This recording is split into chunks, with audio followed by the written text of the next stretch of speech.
અને પછી એમણે એક જ વાત કરી કે જેમના પોતાના સંબંધીઓ સાથે સારા સંબંધો છે એ જ વ્યક્તિઓ સુખી છે, અને એ સુખી તો છે, એ સ્વસ્થ પણ છે અને લાંબુ જીવે પણ છે. સંબંધો બહુ અગત્યના છે. આપણે બધા પણ અનુભવીએ છીએ, પણ ઘણીવાર ગૌણ થઈ જાય છે. 7 કરોડનો બંગલો બનાવ્યો હશે, પણ એમાં રહેતા 7 વ્યક્તિઓમાં જો સંપ નહીં હોય તો એ બંગલામાં પગ મૂકવાનો વિચાર નહીં આવે, બીક લાગશે.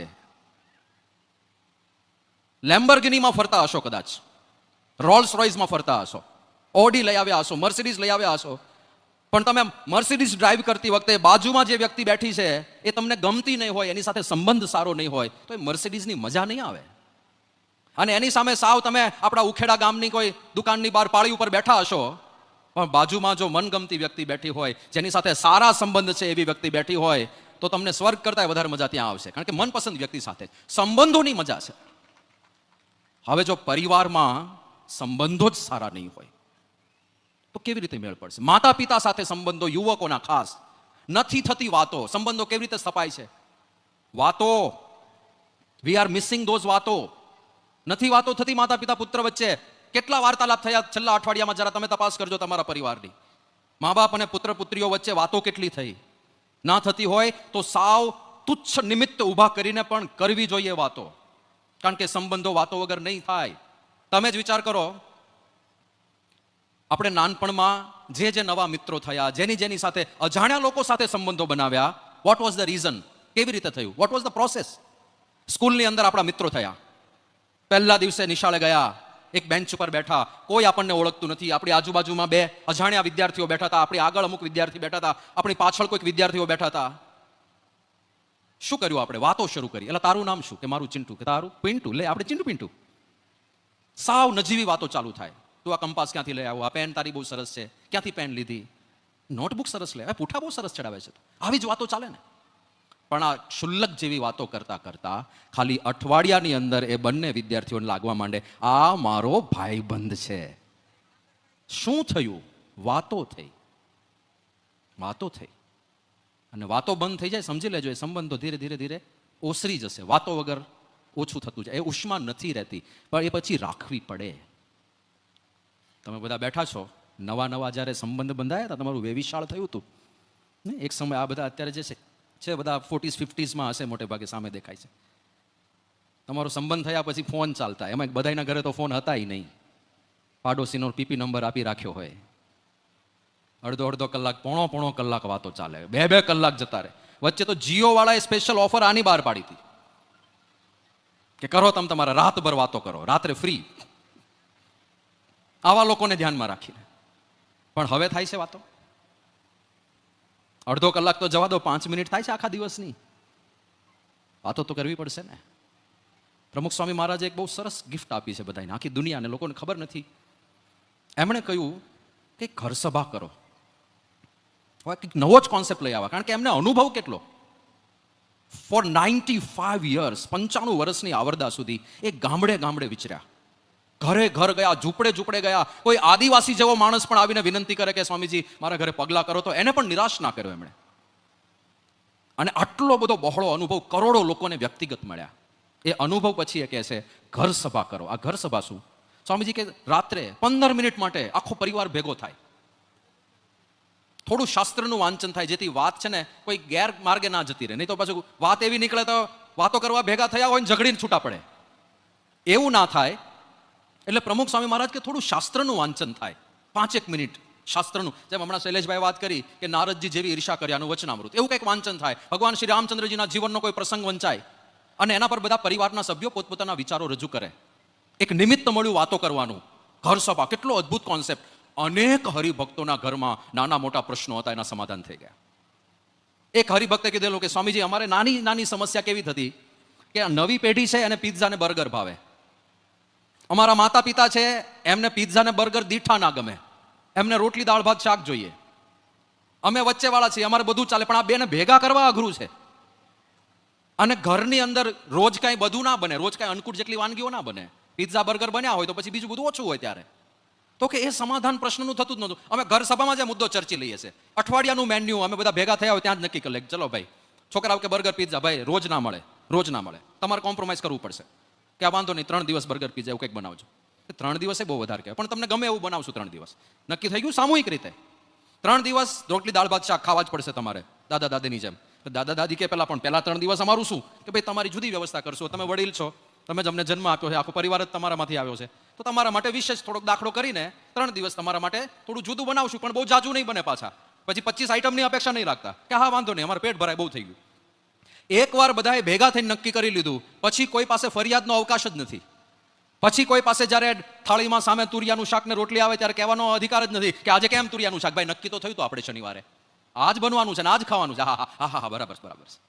એ હરિભક્ત કે અમારી સમસ્યાઓના સમાધાન થઈ જાય છે, પણ વાતો વાર્તાલાપ ક્લેરિટી વાતો વગર નહીં થાય. એટલે પહેલું તો વાર્તાલાપ બંધ નહીં થવા દેતા, કોઈના કોઈ નિમિત્તે વાર્તાલાપ કરો. નથી થતા પહેલા તો બસમાં 2 માણસ અજાણ્યા ભેગા થઈ ગયા હોય ને એ લોકોય વાતો કરે, તમારું કયું ગામ કે અમારું ઉખેડા, તમારું કે મારું નખત્રાણા. લે આપણે તો ગામ પાડોશી થયા કે આ તમારા ઉખેડાની દીકરી અમારે ત્યાં હશે, અમારા પાડોશમાં જ છે, શું નામ કે લે તો આપણે સાઢુભાઈ જેવા થઈ ગયા. સાવ અજાણ્યા માણસો બસમાં ભેગા થાય એ સાઢુભાઈ બનીને નીચે ઉતરતા, એવો જમાનો હતો આપણે જોયો છે. અત્યારે તું તારા મોબાઈલમાં અને હું મારા મોબાઈલમાં. વાતો જતી રહી ને, વાતો વગર મિત્રતાઓ નથી થતી, વાતો વગર સંબંધો નથી સ્થપાતા, વાતો વગર અત્યારે તો પરિસ્થિતિ એવી છે. પહેલાના સમયમાં તમારા ઘરમાં દીકરો કે દીકરી હોય ને 16-17 વર્ષના થાય, તમારા સંબંધીઓ સામેથી સગપણના ઓપ્શન લઈને આવતા કે અહીંયા એક દીકરો છે, અહીંયા એક દીકરી છે, આપણે છોકરાના સગપણ માટે. હવે લોકો ઓપ્શન પણ નથી લાવતા, પૂરા થઈ ગયા સંબંધો, હવે નથી ઓપ્શન્સ લાવતા ને. આપણા બધાનો અનુભવ છે, આ થવા માંડ્યું છે સંસારમાં, કારણ કે સંબંધો તૂટતા જાય છે. એ પારિવારિક ભાવના આપણી તૂટે નહીં, ખાસ યુવાનોએ આ સજાગ રાખવી પડશે. અને પરિવારમાં તો ખાસ માતા પિતા પ્રત્યે આપણું વર્તન કડવું ના થઈ જાય એ ખાસ ધ્યાનમાં રાખવાનું છે. માતા પિતા દુખાઈ ના જાય. તમે આપણે આખા અવતારોના ભક્તોના ચરિત્રો તો જુઓ, આપણે ત્યાં શ્રવણ જેવો માતા પિતાનો ભક્ત એક મિસાલ બનીને ઊભો છે કે પોતાના અંધ મા બાપને 4 ધામની યાત્રા કરાવવા નીકળે, તીર્થયાત્રા માટે લઈ જાય છે. અંધ મા બાપ. શ્રવણ પાસે 1000 આર્ગ્યુમેન્ટ્સ હતી કહેવા માટે કે તમે તો આંધળા છો, તીર્થયાત્રામાં જઈને કરવાનું શું, ભગવાનના દર્શન કરવાના, એટલે તમને ક્યાં દર્શન થવાના છે, તમને ક્યાં ભગવાનની મૂર્તિ દેખાવાની છે. અહીંયા જ માની લો ને કે દ્વારકા છે, અહીંયા જ માની લો ગંગોત્રી યમનોત્રી છે, તમને કશું દેખાવાનું જ નથી. તો આવી આર્ગ્યુમેન્ટ કરી શક્યા હોત શ્રવણ, નથી કરી કોઈ આર્ગ્યુમેન્ટ. મા બાપની ઈચ્છા છે ને એને અધૂરી ના રખાય. પણ સાધન સુવિધા નહોતા, કોઈ રથ નહોતો, કોઈ ગાડીઓ નહોતી એ સમયે, અને સાધારણ પરિસ્થિતિ હતી. મા બાપને કેવી રીતે 4 ધામની યાત્રા કરાવશું? શ્રવણ કે મારા ખભે ઉપાડીશું. વિચાર આવે છે ખભે ઉપાડવું એટલે શું થાય? માતા અને પિતા બંનેના 50-50 કિલો વજન ગણો તો 100 કિલો વજન ખભા ઉપર ચડાવીને ઊભા નથી રહેવાનું, ફોટા નથી પડાવવાના, ચાલવાનું છે કિલોમીટરોના કિલોમીટરો સુધી. એના માટે શ્રવણ તૈયાર થાય છે. શ્રવણ એના ધર્મપત્નીને પૂછે છે તમે આવશો મારી સાથે, સહકાર આપશો આ પ્રકલ્પની અંદર? એમના ધર્મપત્ની કહે છે કે મારી તૈયારી નથી, હું નહીં કરી શકું. શ્રવણ કે કશો વાંધો નહીં, તમે તો એટલો સમય તમારા પિયરમાં રહો, હું એકલો જઈશ, અને તારી હાક સુણીને કોઈ ના આવે, એકલો જાને રહે. એ શ્રવણ આપણી સંસ્કૃતિનો આદર્શ છે. એ સંસ્કૃતિના સભ્યો થઈને માતા પિતા રજળી ના પડે એ ખાસ જોવાનું છે. માતા પિતાને પ્રણામ કરવા એ આપણી જૂની સંસ્કૃતિ છે, એ પણ વિલાતી જાય છે, એ પણ ભૂસાતી જાય છે. યુવાન થઈને વિશેષ ઘણીવાર અમે લોકો બાળમંડળમાં બાળકોને ટ્રેનિંગ આપીએ. અમારે ત્યાં બાળમંડળો ચાલતા હોય તો બાળકો પાસે જે રોજ પાઠ બોલાવવાનો હોય અઠવાડિયા સભામાં, માતૃદેવો ભવ, પિતૃદેવો ભવ, આચાર્ય દેવો ભવ, અતિથિ દેવો ભવ, આ તૈત્તિરીય ઉપનિષદના મંત્રો છે બધા. બાળકો બોલે, બાળકોને કહે માતા પિતાને પંચાંગ પ્રણામ. બાળક કરે પણ ખરો, રોજ કરે, નિયમ લઈ લે. પણ જેમ જેમ જેમ જેમ જેમ જેમ મોટો થાય, હવે થાય કેવું, કોઈ પણ બાળક માટે પોતાના માતા પિતા એ પહેલા હીરોઝ છે. એના પ્રથમ સુપર હીરોઝ કોણ છે બાળકના? એના પપ્પા અને મમ્મી. અને એટલા માટે તમે જો સ્કૂલમાં પણ ઘણીવાર 2 વિદ્યાર્થીઓ લડી પડતા કે તે મારા પપ્પાને આવું કીધું, તારો પપ્પો આવો, પેલો કે ના તારો પપ્પો આવો. નહીં, પિતા માટે થઈને 2 વિદ્યાર્થીઓ લડી પડતા, કારણ કે એના માટે એના પિતા અને એના માતા એ પ્રથમ સુપર હીરોઝ છે. પણ એ ક્યાં સુધી? એ બાળક મોટો ને સમજણો થાય ત્યાં સુધી. થોડો મોટો થાય, થોડો સમજણો થાય, એ પોતાની સાથે પોતાના મિત્રોના ઘરે જાય, એના મા બાપને જુએ, સંસારમાં બીજા મા બાપને જુએ, અને ત્યારે એને અહેસાસ થાય કે હું જેટલા મહાન સમજતો તો મારા માતા પિતાને, એટલા મહાન છે નહીં આ લોકો. અને નાનપણમાં જે કાંઈ પ્રણામ કરવાની, વંદન કરવાની, પગે લાગવાની ટેવ પડી હોય એ ટેવ પછી ભૂસાઈ જાય. અને પછી એ મા બાપનો એક શબ્દ પણ સહન ના થાય. એ મા બાપની ઘણીવાર સામે પડાય, એ મા બાપના ઘણીવાર અપમાન થાય, એ મા બાપને ઘણીવાર રઝળતા મૂકી દેવાય, ત્યાં સુધીની ઘટનાઓ બને છે. અમદાવાદની અંદર એક પિતાને એપેન્ડિક્સનું ઓપરેશન કરાવેલું, એટલે હોસ્પિટલમાં એડમિટ કરેલા એ પિતાને.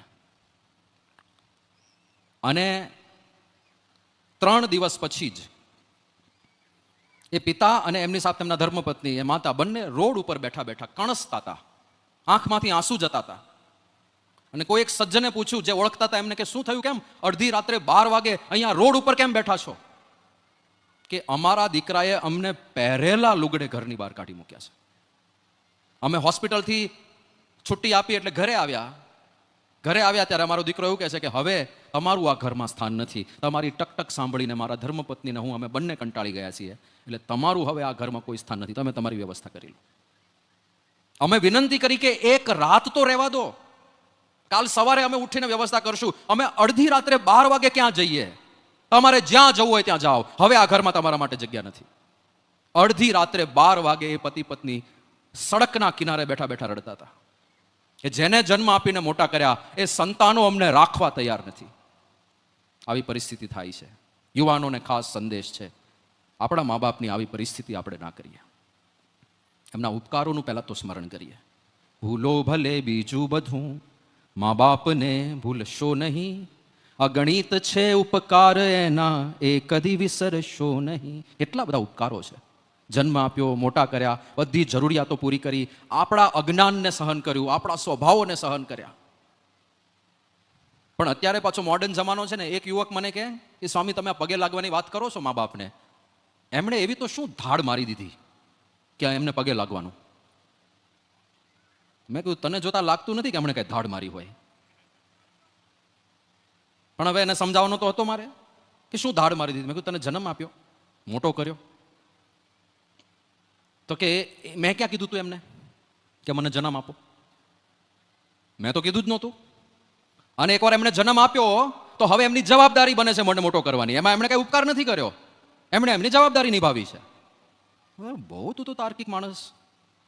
મેં કીધું, ચલ, એણે એમની જવાબદારી નિભાવી કે નહીં? એમની જવાબદારી હતી, બરાબર છે, કે જન્મ આપ્યો છે તો સંતાનને મોટું કરવાનું એ મા બાપનું ઉત્તરદાયિત્વ છે. એમણે એમનું દાયિત્વ નિભાવ્યું તો ખરું ને?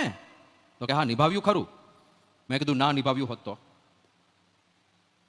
અત્યારે સંસારમાં ઘણા બધા માતા પિતા એવા હોય છે જેને માતા કે પિતા તરીકેનું ઉત્તરદાયિત્વ સ્વીકારવાની તૈયારી નથી હોતી. તો એ બાળકો ક્યાં મળે છે? એ રસ્તા ઉપર મળે છે, અનાથ આશ્રમની બહાર કોઈ બેગની અંદર મૂકી જાય છે નવજાત શિશુઓને, કચરા પેટીમાં નાખી જાય છે નવજાત શિશુઓને. એવા કિસ્સાઓ તમે સાંભળ્યા હશે. તો મેં કીધું, જો તારા માતા પિતાએ જવાબદારી નિભાવી ના હોત તો તારી આ પ્રશ્ન પૂછવાની હેસિયત પણ હોત. અને આજકાલનું નથી, એવું નથી. જવાબદારી નિભાવવાની તૈયારી વર્ષો પહેલા કુંતીની પણ નહોતી, અને કર્ણને નદીમાં વહાવડાવી દીધો હતો ને. જો એક માતા પિતાએ જવાબદારી નિભાવી, એમણે મા બાપની જવાબદારી નિભાવી, તો એક દીકરા તરીકે તારી કાંઈ જવાબદારી નથી બનતી? એક પુત્ર તરીકે તારું કોઈ ઉત્તરદાયિત્વ નથી? એમણે એમનું દાયિત્વ નિભાવ્યું તો તું તો તારું દાયિત્વ નિભાવ. અને પહેલું દાયિત્વ છે મા બાપને જે એ માન સન્માન ડિઝર્વ કરે છે એ આપવું, એમને રિસ્પેક્ટ આપવી. દર વખતે એમની બધી વાત માનવી પોસિબલ નથી હોતી, કારણ કે વિચારોના ભેદ હોય, પ્રૌઢના ઘણીવાર હોઈ શકે, પ્રૌઢતાની પણ ખામી હોય, તો એમની વાત સ્વીકાર્ય ના બને. શક્ય છે, પણ એનો અર્થ એ નથી કે એ લોકો અપમાનને લાયક છે. એવું ક્યારે આપણી સંસ્કૃતિએ નથી શીખવાડ્યું. મા બાપ રજડી પડે, મા બાપ આપણા ઘરમાં અનવોન્ટેડ ચાઇલ્ડની જેમ ખૂણામાં પડ્યા હોય, એમને એવું લાગતું હોય મારી કોઈ કિંમત નથી. એવી પરિસ્થિતિ થાય ને જો એમના હૃદયમાંથી હાય નીકળી ગઈ ને, તો તમારા બંગલા, તમારી મોટર, તમારી ગાડીઓ, તમારી સંપત્તિ એ બધું ધૂળ સમાન છે એવું સમજજો. એની કોઈ કિંમત નહીં રહેજો મા બાપના અંતરમાંથી હાયકારો નીકળતો હશે તો. ભગવાન સ્વામિનારાયણ એક સરસ વાત કરી છે, કાર્યાણનું બીજું વચનામૃત. પ્રશ્ન એવો પૂછાયો કે ભગવાન પ્રગટ મળ્યા, ભગવાન સ્વામિનારાયણ સાક્ષાત પરબ્રહ્મ પરમાત્મા પૃથ્વી પર અવતરિત થયા હતા. એ ભગવાન પ્રગટ મળ્યા, અને ખાલી અત્યારે નહીં, પૂર્વે પણ અવતારોમાં આ જ અનુભવ ઘણા બધાએ કર્યો છે કે ભગવાન હાજર હોય, અમુક લોકો એકદમ એમનામાં સંલગ્ન થઈ જાય, અમુક લોકોને ભગવાન સમજાય જ નહીં, અમુક લોકો વિરોધ પણ કરે. એવું બધા અવતારોમાં બન્યું. તો જેને એ ભગવાન નથી સમજાતા, જેમને એમનો પણ અવગુણ આવી જાય છે, એમની બુદ્ધિમાં એવો કયો દોષ છે જેને લીધે એમને આ ભગવાન ઓળખાતા નથી, કળાતા નથી, સમજાતા નથી. અને ત્યારે ભગવાન સ્વામિનારાયણ એક શબ્દ વાપરે છે એમણે કહ્યું કે લોકમાં વાત થાય છે ને કે એને કોઈકનો ફટકાર લાગ્યો છે, કોઈની હાય લાગી છે. ભગવાન સ્વામિનારાયણ કહે છે કે જો એણે કોઈ ગરીબને દુખવ્યો હોય, એણે કોઈ સંતનો દ્રોહ કર્યો હોય, કે પછી એણે મા બાપને દુખવ્યા હોય અને મા બાપનો ફટકાર લાગ્યો હોય, તો કદાચ ભગવાન મળે ને તો ભગવાન પણ એને ઓળખાય નહીં અને એમનો પણ દ્રોહ કરે. એવી શાપિત બુદ્ધિ થઈ જાય, શાપિત બુદ્ધિ થઈ જાય જો મા બાપનો હાયકારો લાગે તો. દશરથને એક મા બાપનો હાયકારો જ લાગ્યો તો ને. કેમ દશરથ રાજા રામચંદ્ર ભગવાનના વિયોગમાં તડપી તડપીને મર્યા? એક મા બાપની હાય, શ્રવણના માતા પિતાની હાય લાગી છે. અને શાપ હતો એ જેમ અમારું મૃત્યુ અમારા પુત્રના વિયોગમાં થાય છે, એમ તારું મૃત્યુ પણ તારા પુત્રના વિયોગમાં થશે. અને જ્યારે મૃત્યુ થશે ત્યારે 4માંથી એક પણ પુત્ર તારો હાજર નહીં હોય. અને દશરથ એકલા મર્યા છે. એક મા બાપની હાય લાગી છે. એટલે ક્યારેય માતા પિતા દુઃખી થાય એવો પ્રયત્ન નહીં કરતા, એવું આચરણ નહીં કરતા, એવી વાણી એક યુવાન તરીકે આપણી ના હોય. આપણે એમને પ્રસન્ન રાખવાના છે. હા, કદાચ એમનું બધું ના માનીએ, કદાચ એમનું બધું ના સ્વીકારીએ, એમને પણ ક્યારેક કન્ફ્રન્ટ કરવા પડે, પણ વાણીમાં વિવેક રાખીને કરવાનું હોય. સામે ના પડવાનું હોય, યુદ્ધ ના માંડવાનું હોય ઘરમાં ને ઘરમાં. એની રીતો હોય છે, શીખવી પડે. વિનમ્રતા ના જતી રહે એ જોવાનું છે. રામચંદ્ર ભગવાનનું રાજ્ય ઝૂંટવાઈ ગયું છે. આખું રાજ્ય નિર્ણય લઈ લીધો કોણે? માતા ને પિતાએ. રામચંદ્રને પૂછ્યું નથી, બોલો. અને કહી શક્યા હોત ને, શું થયું કે બેટા તારે 14 વર્ષ વનમાં જવાનું. કોણે નક્કી કર્યું? કે મેન તારા પપ્પાએ. તમે કોણ નક્કી કરવા વાળા? મારું જીવન છે, મારે 14 વર્ષ વનમાં ભટકવાનું હોય, તમે નક્કી કરો કે હું નક્કી કરું? આવું ઘણું બધું કહી શક્યા હોત રામચંદ્રજી. કશું જ કહ્યું નથી. સુનુ જનની સોહી સુત બડ ભાગી, જો પિતુ માતુ બચન અનુરાગી. માતા, એવો પુત્ર ખૂબ જ ભાગ્યશાળી કહેવાય કે જેને માતા અને પિતા બંનેની આજ્ઞા પાળવાનો અવસર મળે. તમે બંને મને વનમાં મોકલવા માંગો છો અને એ આજ્ઞા પાળવાનો મને અવસર પ્રાપ્ત થયો. હું ભાગ્યશાળી પુત્ર છું. આવું રામચંદ્રજી કહે છે. બોલો. હવે એક વસ્તુ નક્કી છે, કોઈ પણ સિદ્ધાંતો જીવનમાં અપનાવવા એ સહેલા નહીં હોય. એમાં સહન કરવું પડશે અને સમર્પિત થવું પડશે. શૈલેષભાઈ જેટલી વાતો કરી એ બધી વાતો જ્યારે આપણે જીવનમાં ઉતારવા પ્રયત્ન કરશું ત્યારે સંઘર્ષ આવશે. સંઘર્ષ વગર કઈ સહેલાઈથી બધું નહીં જીવનમાં ઉતરે. એમણે પણ સંઘર્ષ વેઠ્યો છે. અહીંયા આવ્યા, બીમારીનો સામનો કરીને આવ્યા. પણ બીજી એક વાત કરું, એ જે બોલ્યા બધું એમના જીવનમાં છે. એમણે જે એમનું આખું કરિયર દેખાડ્યું, ક્લાસ 1 ઓફિસર, સ્પીપામાં જોબ, આ બધી જર્ની દરમિયાન એમને લાંચ રિશ્વત માટે અનેક ઓફર આવી છે, પણ અત્યાર સુધી કોઈનો એક ખોટો પૈસો લીધો નથી. એટલા શુદ્ધ રહ્યા છે, ચારિત્ર્યવાન રહ્યા છે, આચરણ કરીને બોલે છે. સંઘર્ષ તો આવ્યો ને. એક બાજુ મફતના પૈસા બેગ ભરીને પડ્યા હોય અને તમારે એ પૈસાને ઠુકરાવવાના છે. એ માનસિક સંઘર્ષ કેટલો હોય. અને એકવાર ના હોય, રોજ આવીને પડતા હોય અને રોજ ના પાડવાની હોય. કોઈ પણ સારી બાબત, સારો ગુણ આપણા જીવનમાં સંઘર્ષ વગર નહીં આવે. મા બાપને રિસ્પેક્ટ આપવામાં પણ માનસિક સંઘર્ષ થશે, પણ એ વર્થ છે. એ કરવો, એ સહન કરવું જરૂરી છે. રામચંદ્રજીએ વનવાસની પીડા સહન કરી, પણ મા બાપને કુરાજી ના કર્યા. એ આપણે શીખવાનું છે. પહેલું ખાસ યુવાનો માટે આ સંદેશ છે. ભૂલો ભલે બીજું બધું, મા બાપને ભૂલશો નહીં. બીજી જે ચેલેન્જ છે આ દુનિયાની, એ યુવાને હું કહેવા માંગીશ, ખાસ કરીને યુવાનોને, કે કોઈ વ્યસન દૂષણમાં નહીં પડી જતા. અત્યારે બહુ સાહજિક થઈ ગયું છે. જેમ સમૃદ્ધિ વધે એમ દુરાચાર અને દૂષણો પણ વધતા જાય છે. એ કાઢવું છે આપણે. જો ખૂણે ખાંચરે ઘૂસ્યું હોય આપણા સમાજમાં, તો જ્યારે આપણે ઉખેડામાં ભેગા થયા છીએ ને, એ દારૂ, વ્યસન, ગુટકા જે કાંઈ ઘૂસ્યું હોય ને, ઉખાડીને ફેંકી દેવું છે આ ઉખેડાની ભૂમિ પર. તો આ કાર્યક્રમ સાર્થ થયો એવું આપણે માનીશું. બહુ ભયંકર છે. સમજાતું નથી, ખબર નહીં. આપણા ભારત દેશમાં ખાલી લોકો એક દિવસ વ્યસન ના કરે ને તો અડધું તો દેવું આપણું ચૂકતે થઈ જાય એમ છે. એટલું બધું ખવાય છે. ગામડે ગામડે, ઝૂંપડે ઝૂંપડે, ઘરો ઘરની અંદર. અમારો આદિવાસી પ્રદેશમાં બહુ સત્સંગ ચાલે છે અને ત્યાં જઈએ, સંતો પહેલું કામ વ્યસન મુક્તિનું કરે. અને આદિવાસી વનવાસી સમાજમાં કેવું છે, તમારા પરિવારમાં કમાનાર 1 કે 2 વ્યક્તિ હોય. વનવાસી પરિવારમાં 5 જણ હોય તો 5 કમાતા હોય. મજૂરી કરવાની, બધા મજૂરીએ જતા હોય. એવું નથી કે આવક ઓછી થાય છે. પ્રશ્ન વ્યસનોનો છે. સાંજ સુધી જેટલું કમાયા હોય, 6:45 થાય એટલે દારૂમાં સ્વાહા, પૂરું. અમે એક આવા જ વનવાસી ગામમાં જતા હતા જ્યાં અમારો સત્સંગ ચાલે છે. પેલા કાર્યકરે દૂરથી ગામ દેખાડ્યું અને કે સ્વામીજી, આમાં જેટલા 2 માળના કે પાક્કા મકાનો દેખાય છે એ બધા સત્સંગીઓના. મેં કીધું સત્સંગીઓ આટલા સુખી, બીજા બધા તો ઝૂંપડા છે. મેં કીધું સત્સંગીઓ નામ ધંધા સારા ચાલે ને એવું બધું? કે ના સ્વામી, બધા મજૂરી જ કરે છે. તો પછી આ બંગલા ને ઝૂંપડા આટલો બધો ડિફરન્સ ક્યાંથી? એ કે સત્સંગી થયા, વ્યસન ગયું એટલામાં જ બંગલા થઈ ગયા. બોલો લ્યો, આ તો ખાલી આર્થિક મુદ્દો કયો. જે સહન કરે છે, એક વ્યસનીને લીધે ખાલી એકલો વ્યસની સહન નથી કરતો, આખો પરિવાર સહન કરે છે. અને આ બાબતે હું થોડો વિશેષ લાગણી સભર એટલા માટે છું કારણ કે મેં ફર્સ્ટ હેન્ડ ઘણી બધી યાતનાઓ જોઈ છે.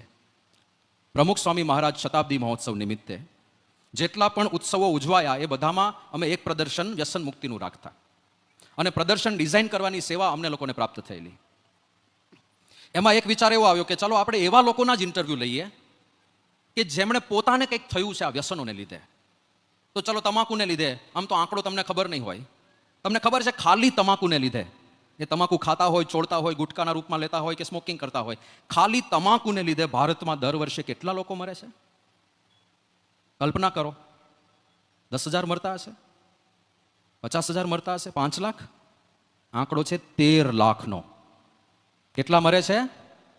13 લાખ લોકો દર વર્ષે ખાલી તમાકુ, ગુટકા, બીડી, સિગરેટથી ભારત દેશમાં મરે છે. પહેલગામમાં કેટલા મર્યા? 26. પહેલગામમાં 26 મર્યા. અને 26 ને મારનાર આતંકવાદી જો અત્યારે ઉખેડામાં આપણી વચ્ચે આવે તો આપણે એનું મૂળ ઉખેડી નાખીએ કે નહીં? તે અમારા નિર્દોષ નાગરિકોને માર્યા. કેટલાને માર્યા છે? 26 ને.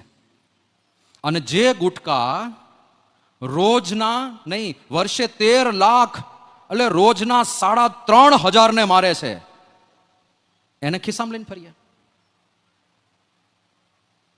કેટલો ખતરનાક આતંકવાદી કહેવાય તો એની તો હોળી સળગાવવી જોઈએ. પહેલા તો સરકાર લખતી હતી કે cigarette smoking or tobacco chewing is injurious to health, પણ એટલા નાના અક્ષરે લખતી હતી કે કોઈને વંચાતું નહોતું, કોઈ વાંચતું નહોતું. સરકારે નિયમો કડક કર્યા. પહેલા તો લખો સ્મોકિંગ કિલ્સ, મારી જ નાખે છે. પછી કે કોઈ વાંચતું નથી, ફોટો મૂકો, ફોટોગ્રાફ મૂકે છે ગુટકા ઉપર ને બીડીના ને સિગરેટના પેકેટ ઉપર કે આવી હાલત થાય, કેન્સર થાય. તો એ જોતો જોતો ખાતો હોય. કઈ દિશામાં જઈ રહ્યા છે? કે એનર્જી નથી રહેતી. એટલે હું તમને લૂઝ લાગુ છું? એનર્જી વગરનો લાગુ છું? 7.5 કલાકનું ટ્રાવેલિંગ કરીને આવ્યો છું, એનર્જી વગરનો લાગુ છું તમને? શું એનર્જી નથી રહેતી? બધું રહે, કાઢવાની તૈયારી છે તો જતું રહે. પણ પહેલા હું યાતના દેખાડવા માંગુ છું.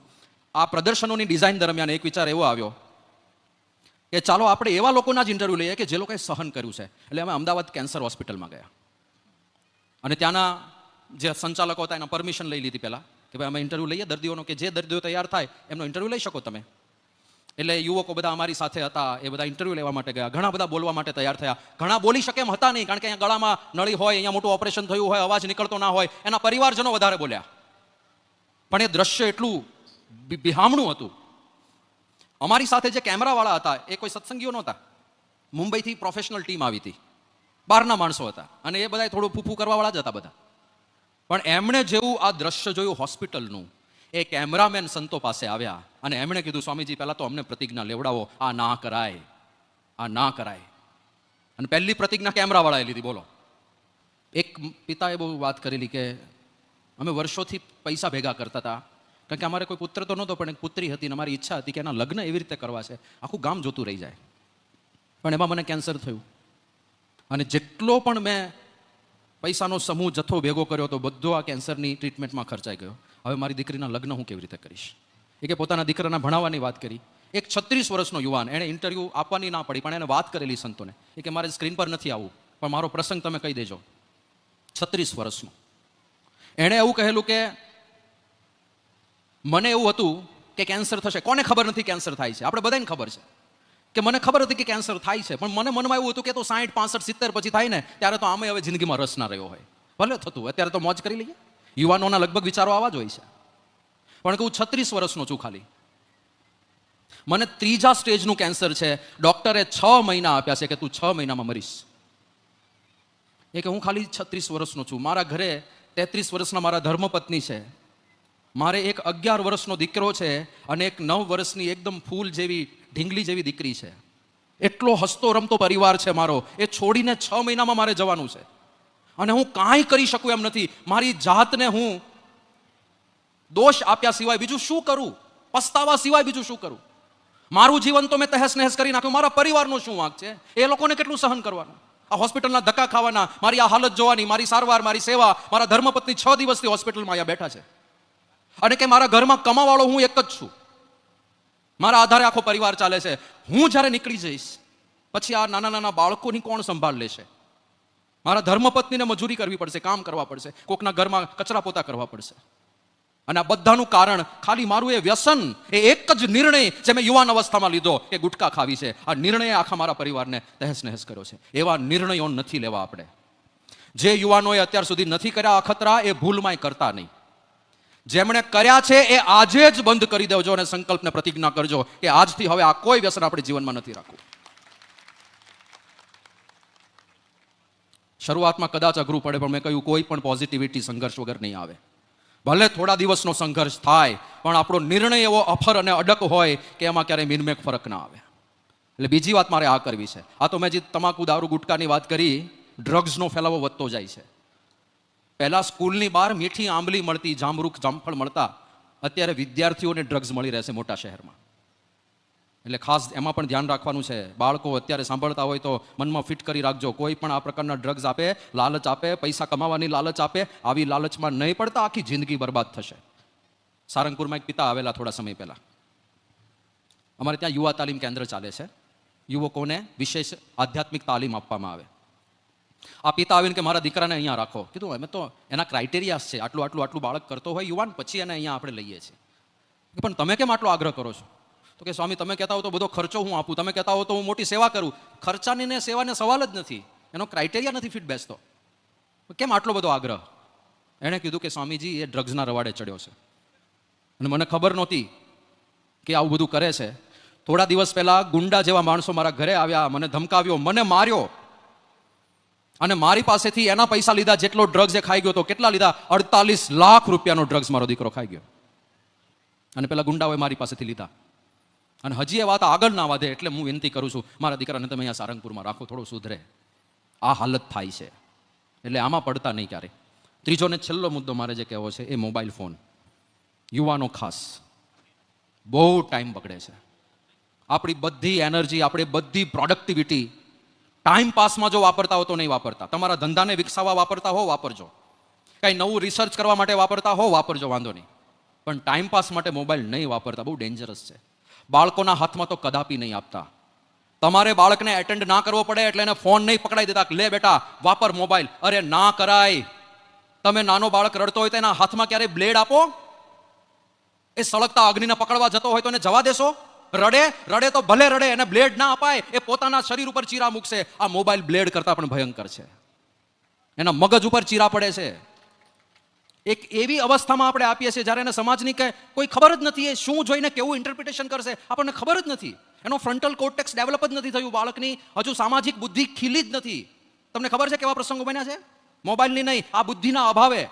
એક બાળકે વોશિંગ મશીનની એડ જોઈ. હવે એમાં શું આવે એમાં કઈ દુષ્ટ લાગે આપણને? વોશિંગ મશીનની એડમાં શું છે? સફેદી કી ચમકાર, પતી ગયું. બાળકનું ઇન્ટરપ્રિટેશન જોજો. એ ઘરમાં એક નાનું બાળક જન્મેલું જે વર્ણે શ્યામ હતું, આ છોકરો ગોરો હતો. અને જે આવે ઘરમાં બધા પેલા બાળકને કહે આ તો કાળું છે, આ તો કાળિયું. પેલા મોટા ભાઈને એમ થાય કે મારો નાનો ભાઈ કાળો કેમ, એ પણ ધોળો હોવો જોઈએ.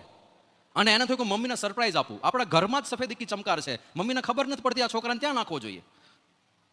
એના મમ્મી શાકભાજી લેવા કંઈક માર્કેટમાં ગયા હશે, આ છોકરાએ એના નાના ભાઈ જે નવજાત શિશુ હતું એને નાખ્યો વોશિંગ મશીનમાં અને મશીન ચાલુ કર્યું. બોલો, મમ્મી આવી ત્યાં સુધીમાં બધી ગેમ પૂરી થઈ ગઈ હતી. આ કિસ્સો સત્ય ઘટના છાપામાં છપાયેલો. એ બાળ માનસમાં તમે જ્યારે મોબાઈલ પકડાઈ દો એનું શું ઇન્ટરપ્રિટેશન થાય? અને વ્યસન છે. તમાકુ ગુટકા કરતાય ભયંકર વ્યસન છે મોબાઈલ ફોન. સાધારણ ગેમ જેવી વસ્તુ પણ કેટલી એડિક્ટિવ બને છે. એક છોકરાએ દિલ્હીમાં, સૂરજ વર્મા નામનો છોકરો, પબજી રમવાનો ચસ્કો લાગ્યો. કોલેજના ફર્સ્ટ યરમાં ભણતો યુવક છે. ઘરે પપ્પા પબજી રમવા ના દે એટલે બધા મિત્રોએ ભેગા થઈને એક રૂમ ભાડે રાખ્યો. શેના માટે? પબજી રમવા માટે. બોલો, આશ્ચર્ય છે. ક્રિએટિવિટી તો જુઓ. કોલેજના બાને ઘરેથી નીકળે, મમ્મી કોલેજ જાઉં છું, જાય બધા રૂમ પર આખો દિવસ પબજી રમે. પરિણામ આવ્યું કોલેજનું પહેલા વર્ષનું. હવે પરીક્ષામાં તો પ્રશ્નો પૂછાય, ત્યાં પબજી થોડું પૂછાવાનું છે. ભાઈ થયા ફેલ. એના પિતાજી તૈયાર નથી છોકરાની નિષ્ફળતાને સ્વીકારવા માટે. એને એમ કે કોલેજ વાળાનો દોષ છે, મારો દીકરો તો હોનહાર છે. એ કોલેજ પર ગયા ઝઘડવા માટે કે તમારી કંઈક ભૂલ થતી હશે, મારો છોકરો ફેલ ના થાય. કોલેજવાળાએ રજીસ્ટર દેખાડ્યું કે તમારા દીકરાનું આ કોલેજની પુણ્ય ભૂમિ ઉપર પદાર્પણ જ નથી થયું તો ક્યાંથી પાસ થાય? આ જુઓ, absent absent absent absent absent. પિતા વિચાર કરે કે આ જાય છે ક્યાં? ખબર પડી રૂમ ભાડે રાખ્યો છે, પબજી રમે છે આખો દિવસ. અને એના પિતાએ રાહ જોઈ, ઘરે આવે એટલી વાર છે, સૂરજ આજે અસ્ત થવાનો છે.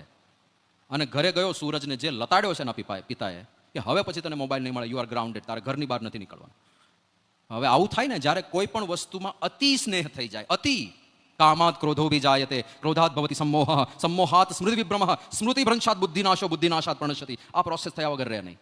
છોકરાને એટલો ગુસ્સો આવ્યો, એણે નક્કી કર્યું કે જો પબજી અને મારી વચ્ચે મારા પિતા આવતા હોય તો પિતાને જીવવાનો અધિકાર નથી. રાત્રે 1:30 વાગે જાગીને પિતાની છાતી ઉપર ચડીને 8 વખત ચપ્પુ મારી. અને આ કરતી વખતે એના માતૃશ્રી જાગી ગયા, એ બૂમો પાડવા માંડ્યા, એમને ચપ્પુ મારી. અડધી રાત્રે ઘરમાં બૂમ થઈ. બાજુના રૂમમાં એની નાની બહેન સૂતી હતી, 9મા ધોરણમાં ભણતી, એ આવી આંખો ચોળતી કે ભૈયા ક્યાં કર રહે હો? બહેન પાસે ધસ્યો, એને ચપ્પુ મારી. ટોટલ 33 ચપ્પુના ઘા મારીને માતા, પિતા અને નાની બહેન ત્રણની હત્યા કરી નાખી. ખાલી એક મોબાઈલ ફોન. આવા 1-2 કિસ્સા નથી, આવા કિસ્સાઓ હું કહેવા રહું તો બીજી 2-3 કલાક જાય, એટલા કિસ્સાઓ દુનિયામાં બન્યા છે. ડેન્જરસ છે. ટાઈમપાસ માટે આપણને મજા આવે, એની પાછળ આખું અલ્ગોરિધમ છે કેમ મજા આવે છે. 1 મિનિટનું જોઈને કેટલી મજા આવે. રીલ્સ તો બહુ ડેન્જરસ છે. સમયનો કોળિયો કરી જાય છે. આટલી કિંમતી જિંદગી જે ભગવાન ભજવા માટે મળી છે આપણા શાસ્ત્ર પ્રમાણે જોઈએ તો, જે મુક્તિ માટે જેનો ઉપયોગ કરવાનો છે, જ્ઞાન સાધના માટે ઉપયોગ કરવાનો છે, એ સાવ કચરા જેવી બાબતો જોવામાં કલાકોના કલાકો જતા રહે. કારણ કે અલ્ગોરિધમ આપણા મન સાથે રમે છે. એ બધા સ્માર્ટ છે, એને કઈ સેવા નથી કરતા લોકોને મનોરંજન પૂરું પાડીને. એ પોતાના રોટલા શેકે છે, આપણા બધાને મેન્યુપ્યુલેટ કરે છે. એ ધારે એ રીતે આપણને ચલાવે. તમે નેક્સ્ટ કરો અને કઈ રીલ આવે એ તમે નક્કી કરો છો? somebody else decide it. કોઈક બીજું નક્કી કરે. આપણે શું જોઈએ એ બીજા નક્કી કરે. આપણે કયો કચરો મગજમાં ભરીએ એ બીજા નક્કી કરે.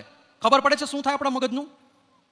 એટલે યુવાનો ખાસ ટાઈમપાસ રીલ્સ જોઈને નહીં કરતા. કંઈક નવું શીખો એનો વાંધો નથી, કંઈક નવી ઇન્ફોર્મેશન નાખો એનો વાંધો નથી. એમાંય લિમિટ રાખજો. અત્યારે અશાંતિનું એક મોટું કારણ આ છે. સમજાય નહીં, હું સમજાવવા પ્રયત્ન કરું. ઇન્ફોર્મેશન ઓવરલોડ નામનો શબ્દ કદાચ તમે સાંભળ્યો હોય. What is information overload? આપણે પ્રોસેસ કરી શકીએ એના કરતાં વધારે ભરીએ છીએ ભૂસું. એટલે રાત પડે મગજ શાંત નથી રહેતું. કારણ આ છે. તમે વિચાર કરો, આજથી 100 વર્ષ પહેલા આ ઉખેડામાં જેટલા લોકો રહેતા હતા, આજથી 100 વર્ષ પહેલા એ લોકો સવારથી સાંજ સુધીમાં કઈ નવી ઇન્ફોર્મેશન અંદર નાખતા હતા? કાંઈ નહીં. કદાચ નવું જાય તો કાંજી કાકાનો બળદ છૂટીને ભાગી ગયો. આ નવી ઇન્ફોર્મેશન. આનાથી નવું કઈ હતું જ નહીં અંદર. એટલે શાંતિથી રાત્રે સુવા જાય, કાંઈ છે જ નહીં. આરામથી સુઈ જતા ભગવાનને સંભાળીને. અત્યારે રાત પડે કેટલું બધું નાખ્યું હોય અંદર. ટ્રમ્પે સ્ટેટ ઓફ હોર્મુઝ બંધ કરી, બ્લોકેડ ઉપર બ્લોકેડ લગાડ્યો. ઈરાનની મિસાઇલો હજી તો અડધી જ ખાલી થઈ છે. અને વેસ્ટ બેંગાલમાં મોદીજીએ કંઈક કમાલ કરી. અને આવી 1000 વસ્તુ રાત સુધીમાં અંદર નાખી હોય. પછી કે ઊંઘ નથી આવતી. પણ ક્યાંથી આવે? ઇન્ફોર્મેશન ઓવરલોડનો પ્રશ્ન છે, ફોકસનો પ્રશ્ન છે. અત્યારનો યુવાન એકાગ્ર નથી થઈ શકતો. એનું મુખ્ય કારણ મોબાઈલ ફોન છે. Can not focus. અમેરિકામાં સ્ટડી કર્યો એણે કે અત્યારના યુવાનો કમ્પ્યુટર એને આપ્યું અને એના કમ્પ્યુટરની સ્ક્રીન સ્કેન થતી હોય કે એ એક વિન્ડો પર એવરેજ કેટલું રહેશે? 63 સેકન્ડ. 63 સેકન્ડે વિન્ડો બદલી નાખે, એક્ટિવિટી બદલી નાખે, એપ્લિકેશન બદલી. 63 સેકન્ડથી વધારે એ એક જગ્યાએ એંગેજ નથી થઈ શકતો. આ હાલત થઈ છે એનું કારણ આ મોબાઈલ ફોન છે. આપણી માનસિકતા એ એવી કરી નાખે છે કે દર મિનિટે ચેન્જ જોઈએ. આ રીલ્સ કલ્ચર, દર મિનિટે ચેન્જ, દર મિનિટે કંઈક નવું. તો રિયલ વર્લ્ડમાં દર મિનિટે નવું બનશે. હવે તમે આગળની વાત કનેક્ટ કરો. કેમ વાર્તાલાપ બંધ થઈ ગયા? કેમ માતા પિતા અને પુત્રો વચ્ચે સંવાદ નથી થતા? કારણ કે આ કાલ્પનિક દુનિયા કરતા વાસ્તવિક દુનિયા બોરિંગ જ લાગશે હંમેશા. અહીંયા જેવા ડાયલોગ બોલાય મોબાઈલમાં, એવા ડાયલોગ રિયલ વર્લ્ડમાં નથી બોલાતા. પુત્ર ઘરે જાય ત્યારે પુત્ર જોઈને પિતા ક્યારે એવું નહીં બોલે કે હરે રામકૃષ્ણ જગન્નાથ પ્રેમાનંદ યે ક્યાં હુઆ. એવા ડાયલોગ્સ રિયલ વર્લ્ડમાં નહીં બોલાય. એટલે રિયલ વર્લ્ડ બોરિંગ લાગશે. રિયલ વર્લ્ડ બોરિંગ લાગશે એટલે જીવવાની મજા નહીં આવે. જીવવાની મજા નહીં આવે એટલે પાછી મોબાઈલની શરણાગતિ લેશે. મોબાઈલની શરણાગતિ લેશે એટલે આ માનસિકતા વધારે પાકી થશે. આ વિષચક્ર છે જેનો કોઈ અંત નથી. આપણે કંટ્રોલ કરવો પડશે. જો આ દુનિયાની મજા લેવી હોય તો કાલ્પનિક દુનિયામાંથી બહાર આવવું પડશે. એટલે યુવાનો માટે ખાસ સંદેશ છે. આગળ વધવું હોય તો સમય, શૈલેષભાઈ ઘણી બધી વાતો કરી, પણ સમય અને એકાગ્રતા નહીં હોય તો કેવી રીતે બધું જીવનમાં લાવશું આપણે? સમય જોઈશે ને, સમય મોબાઈલ ખાઈ જાય છે. એકાગ્રતા જોઈશે કોઈ પણ ક્ષેત્રમાં. તમે આધ્યાત્મિક વિશ્વમાં આગળ વધો તો એકાગ્રતા જોઈશે. લૌકિક ભણવું હોય એકાગ્રતા જોઈશે, દુકાન સારી ચલાવવી હોય એકાગ્રતા પહેલી જોઈશે, અને એકાગ્રતાને ખાઈ રહ્યો છે મોબાઈલ ફોન. એટલે ફરીથી આ જ વાત કરું છું, સંયમપૂર્વક ઉપયોગ કરજો, વિકાસ માટે ઉપયોગ કરજો, સંશોધન માટે ઉપયોગ કરજો, ટાઈમપાસ અને મનોરંજન માટે નહીં કરતા. તો આ 3 મુદ્દા યુવાનો, એની વાત મારે કરવી હતી. પહેલો મુદ્દો, પરિવારની અંદર મા બાપ દુઃખી ના થાય. બીજો મુદ્દો, જીવનમાં કોઈ વ્યસન ના ઘૂસી જાય, અને જો આવ્યું હોય કોઈ પણ વ્યસન હોય દારૂનું, ઓકેશનલી પણ નથી જોઈતું, આપણે ઉખાડીને ફેંકવું છે. આજે ઉખેડામાં ભેગા થઈએ, ઉખેડાની સૌથી મોટી સ્મૃતિ આપણે આ લઈને જવી છે કે કોઈના પણ જીવનમાં જો વ્યસન આવ્યું હોય, અહીંયા ભગવાન વિરાજમાન છે, ભગવાનની ઉપસ્થિતિમાં પ્રતિજ્ઞા લઈને જઈએ કે વ્યસનોને ઉખેડીને ફેંકી મૂકવા છે. અને ત્રીજો મુદ્દો આ છે, મોબાઈલનો સંયમપૂર્વક ઉપયોગ કરવો છે. આ જ મુદ્દા અમારા ગુરુજનો મહંત સ્વામીજી મહારાજ પણ વારે વારે બધાને દડાવે છે, એ આપણે જીવનમાં સિદ્ધ કરી શકીએ. એ જ પરમાત્માના ચરણોમાં પ્રાર્થના કરીએ. વિડીયો ગમ્યો હોય તો લાઈક, શેર અને યુગાતીત ચેનલને સબસ્ક્રાઈબ કરવાનું ભૂલશો નહીં. ફરી મળીશું એક નવા દિવ્ય પ્રવચન સાથે. જય સ્વામિનારાયણ.